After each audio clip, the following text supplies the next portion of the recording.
अस्सलामुअलैकुम व्यूअर्स, उम्मीद करती हूँ कि आप सब बिल्कुल खैरियत से होंगे। आलियाज़ गार्डन में एक बार फिर आपको खुशामदीद कहती हूँ। सुदर्शन बहुत मशहूर प्लांट है और इसकी बहुत सारी मेडिसिनल वैल्यूज़ भी हैं। मेरे पास एक सुदर्शन का प्लांट था जिसमें बहुत सारे पब्स आ गए थे और उसके गमले में रूट बॉन्डिंग भी शुरू हो गई थी। तो आज मैं उसमें से पब्स को अलहदा करने के लिए और उनको अलहदा गमलों में लगाने के लिए बैठी थी। उम्मीद है कि ये वीडियो आपको बहुत पसंद आएगी। तो आइए चलते हैं। ये प्लांट जो कि आप देख रहे हैं ये एक पॉट में लगा हुआ था और इसमें ये छोटे छोटे जो हैं ये पब्स भी बन गए थे और ये रूट बॉन्डिंग इसकी शुरू हो गई थी। कुछ रूट्स आप देख सकते हैं इस तरह से ये ख़राब होना शुरू हो गई थी क्योंकि इनको ज़ाहिर है न्यूट्रिएंट्स नहीं मिल रहे थे और सही तरह से ये जो है ग्रो नहीं हो रही थी। तो इनको सेपरेट, अगर ये गमले में होता है ये प्लांट तो इसके पब्स को अलहदा करना बहुत आसान हो जाता है। मैंने तमाम सॉइल को पहले नरमी से अलहदा किया और उसके बाद इसको इस बकेट में पानी के अंदर भिगो दिया था इस तरह से।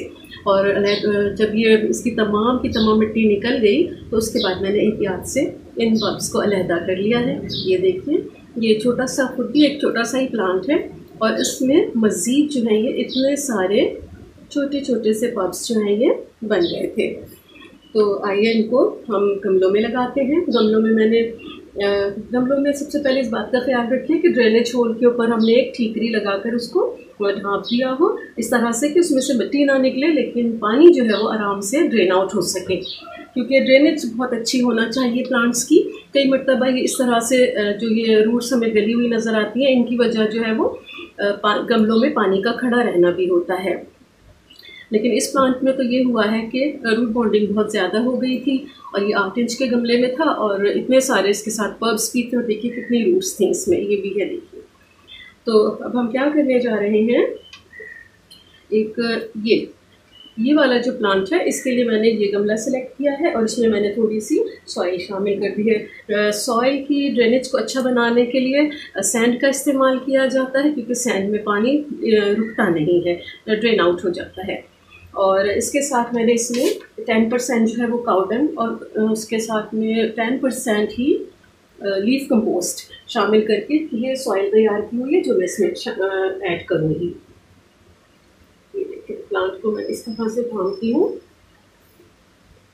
और जिस सॉइल के बारे में मैं बता रही थी वो मैं इसमें शामिल कर रही हूँ। ये देखिए, ये बहुत ही खूबसूरत पौधा होता है और मैं सजेस्ट करूँगी कि आपको अगर ये कहीं से मिले तो उसको ज़रूर लगाइएगा। और इस पौधे को ज़्यादा मेंटेनेंस भी नहीं चाहिए होती है। अब ये दूसरा प्लांट एक और मैं इसमें लगाने जा रही हूँ। ये जो छोटा है मैं चाहूँगी कि ये वाला, ये जो है मैं इस छोटे वाले पॉट में लगाऊंगी। देखिए रूट्स इसकी कितने ज़्यादा ग्रो हुई है माशाल्लाह। ये देखिए कितना इजी है।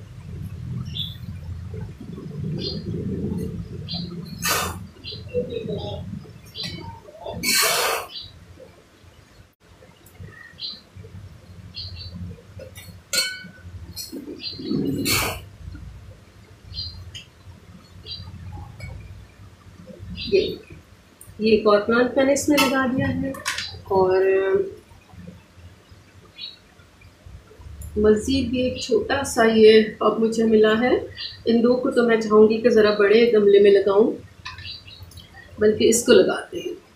ये वाला जो प्लांट है इसे मैं इस वाले पॉट में लगा रही हूँ। ये देखिए आधे पॉट को मैंने आधे से थोड़ा कम यानी क्वार्टर के करीब जो है मैंने पहले इसमें सॉइल ऐड करके रखी हुई है और अब हम इसमें मज़ीद सॉइल ऐड करेंगे।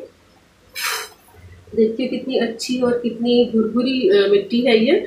ऐसी सॉइल तैयार करने के लिए हमें जैसा कि मैंने अभी बताया सैंड और लीफ कंपोस्ट मैंने शामिल की है। आप कोई भी कंपोस्ट शामिल कर सकते हैं और गोबर की खाद भी मैंने इसमें शामिल की है। ये देखिए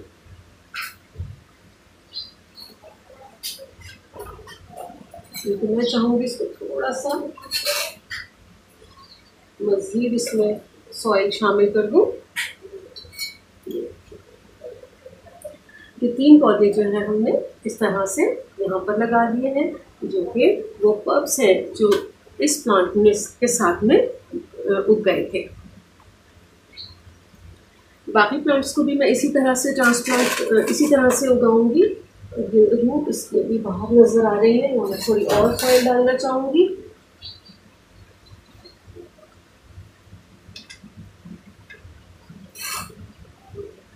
इसकी रूट्स की ग्रोथ जो है वो अच्छी होती है, इसलिए इसको हमेशा बड़े गमलों में लगाया जाता है। अभी फ़िलहाल तो ये खुद बहुत छोटे हैं, तो लिहाजा बहुत ज़्यादा बड़े गमलों की अभी इन्हें ज़रूरत नहीं है, लेकिन इन प्लांट्स को जो है मैं बड़े गमलों में लगाऊंगी। और ये बहुत ही अच्छा पौधा होता है। अच्छा इन मायनों में कि इस पौधे को आप चाहे धूप में रखिए, चाहे आप इसको सेमी शेड में रखिए, बहुत अच्छा ग्रो करता है। लेकिन इससे फ्लावरिंग लेने के लिए जो है वो उसको सनलाइट की ज़रूरत होती है।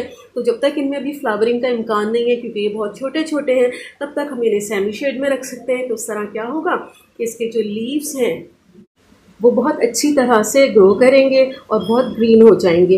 ये हल्का हल्का सा पीलाहट की तरफ चले जाते हैं इसके पत्ते जब इन्हें धूप में रखा जाता है, लेकिन फ्लावरिंग के लिए इसको धूप में रखना ही होता है। लेकिन अगर हम इसे सेमी शेड में रखते हैं तो इसके पत्तों का रंग जो है बहुत डीप हो जाता है और बहुत ही खूबसूरत ग्रीनरी लगती है। और ये पत्ते जो हैं ये ब्रॉड भी हो जाते हैं, यानी कि चौड़े हो जाते हैं बड़े होकर। तो अब मैं इनमें वाटरिंग करूँगी। वाटरिंग जो है मुझे बहुत अच्छी तरह करनी है। आपने देखा होगा कि मैंने पॉट्स में काफ़ी स्पेस रखी है वाटरिंग के लिए, क्योंकि फ़र्स्ट टाइम इनमें बहुत ज़्यादा अच्छी तरह से वाटरिंग करना ज़रूरी यूँ होता है कि सॉइल में मौजूद तमाम एयर पॉकेट्स जो हैं वो ख़त्म हो जाएं और रूट्स जम जाएं। और इस पौधे की मेडिसिनल वैल्यूज़ भी बहुत ज़्यादा हैं। इसके पत्ते जो है लोग बताते हैं कि मुख्तलिफ़ किस्म के दर्द सूजन वगैरह में इस्तेमाल किए जाते हैं। इसके जो ये बल्ब्स हैं ये और इसके रूट्स पे इस्तेमाल किए जाते हैं।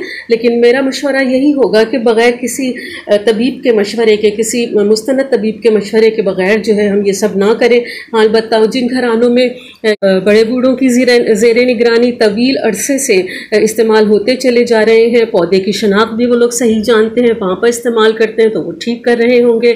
लेकिन हमें सिर्फ इंटरनेट से मालूमात हासिल करके या कहीं से सुनकर जो है किसी भी चीज़ का इस्तेमाल नहीं करना चाहिए। तावक्त ये कि हमें उसके बारे में किसी मुस्तनद तबीब की राय जो है वो नहीं मिल जाती है। और खूबसूरत पत्तों वाला ये प्लांट कि ज़रूर आप अपने घर में लगाइए।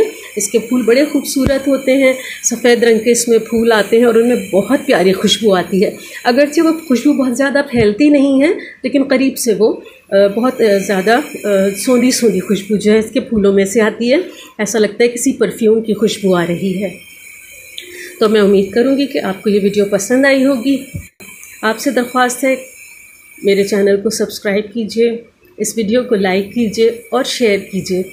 ये गार्डन को बहुत ही खूबसूरती देने वाला प्लांट है। इसके हरे भरे खूबसूरत पत्ते आपके गार्डन की रौनक को बहुत बढ़ा देते हैं और जब इसमें फूल लगते हैं तो फिर तो कहने ही क्या है।